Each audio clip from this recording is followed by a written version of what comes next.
Salam sejahtera untuk kita semua. Pelajaran Sekolah Sahabat dengan tema utama tentang kematian, hampir mati, dan harapan masa depan. Pelajaran ke-11, penipuan akhir zaman.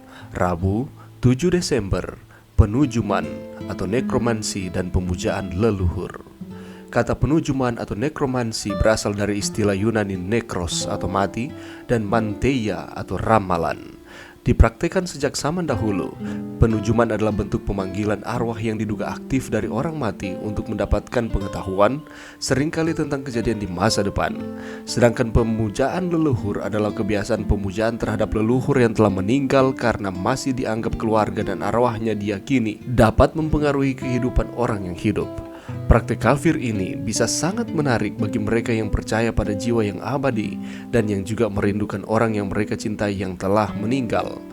Bacalah 1 Samuel 28 ayat 3-25. Pelajaran rohani apa yang menentang komunikasi apapun dengan orang mati yang dapat ditarik dari pengalaman Saul dengan perantara wanita di Endor?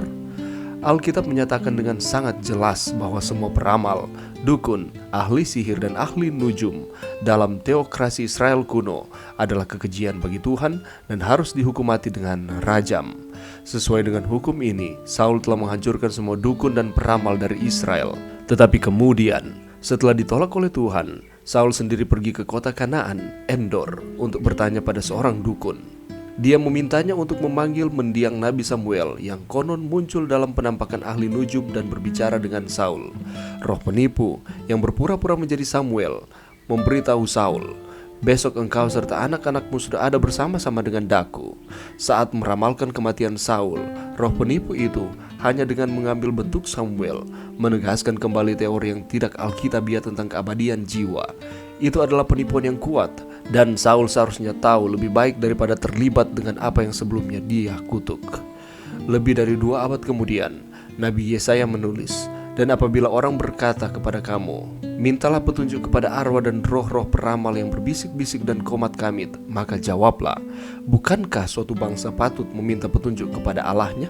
Atau haruskah mereka meminta petunjuk kepada orang-orang mati bagi orang-orang hidup? Carilah pengajaran dan kesaksian. Siapa yang tidak berbicara sesuai dengan perkataan itu, maka baginya tidak terbit fajar." Seberapa sering di bawah tekanan, apakah kita melakukan hal-hal yang kita tahu salah? Mengapa iman, doa, dan ketaatan kepada firman Tuhan merupakan satu-satunya pertahanan kita yang pasti melawan diri kita sendiri? Pelajaran yang bisa kita dapatkan pada saat ini. Kehidupan orang yang jauh dari Allah akan terlihat dari sikap dan tindakannya yang semakin tidak beriman kepada Tuhan.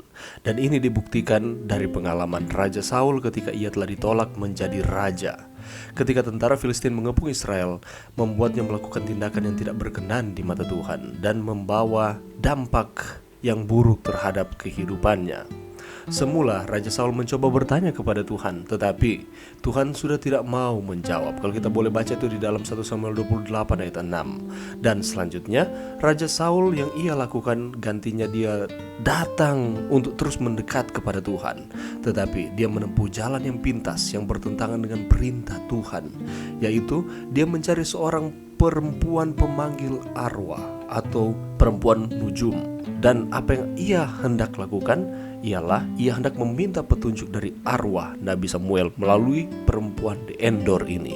Padahal Saul telah mengetahui sendiri bahwa ini tidaklah benar. Bahkan Raja Saul sendiri, ia telah menyingkirkan para pemanggil arwah dan para peramal di negerinya. Jelaslah bahwa iman Raja Saul hanya setengah hati kepada Tuhan. Semula ia seolah-olah telah bertobat dari segala pelanggarannya dan taat kepada perintah Allah. Akan tetapi ternyata bahwa ia kembali melanggar perintah Allah pada saat genting. Gantinya mengandalkan Tuhan, tetapi dia hanya mengandalkan akan pikirannya sendiri karena pikirnya Tuhan telah meninggalkan dia. Akan tetapi Raja Saul menemukan pemanggil arwah di Endor dan ia meminta agar roh Nabi Samuel dipanggil muncul karena ia telah habis akal menghadapi bangsa Filistin yang makin mengancam keamanan Israel. Tetapi sayangnya ketika roh yang dianggap Nabi Samuel itu muncul dan bercakap-cakap dengan dia, roh itu bukan berbicara tentang bagaimana bisa menang atas bangsa Filistin, tetapi menyampaikan berita kematian Saul karena murka Allah. Itu kita boleh lihat di dalam 1 Samuel 28 ayat 18-19. Saul menggunakan akan pikirannya dengan harapan untuk dapat menemukan solusi terhadap masalah yang sedang dihadapinya, menggunakan penujuman dan pemujaan kepada leluhur dengan harapan supaya dia dapat berkomunikasi dengan Samuel. Penujuman atau nekromansi ini sudah dipraktikkan sejak zaman dahulu. Penujuman adalah bentuk pemanggilan arwah yang diduga aktif dari orang mati untuk mendapatkan pengetahuan dan seringkali tentang kejadian di masa depan.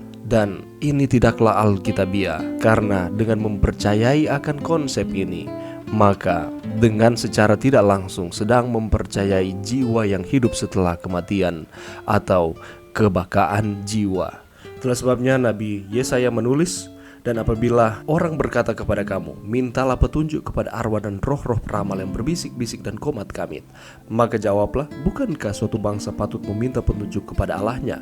Atau haruskah mereka meminta petunjuk kepada orang-orang mati bagi orang-orang hidup? Carilah pengajaran dan kesaksian.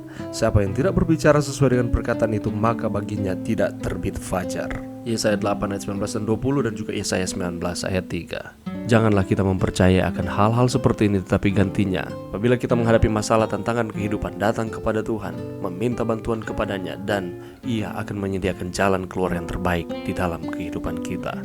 Mari berdoa.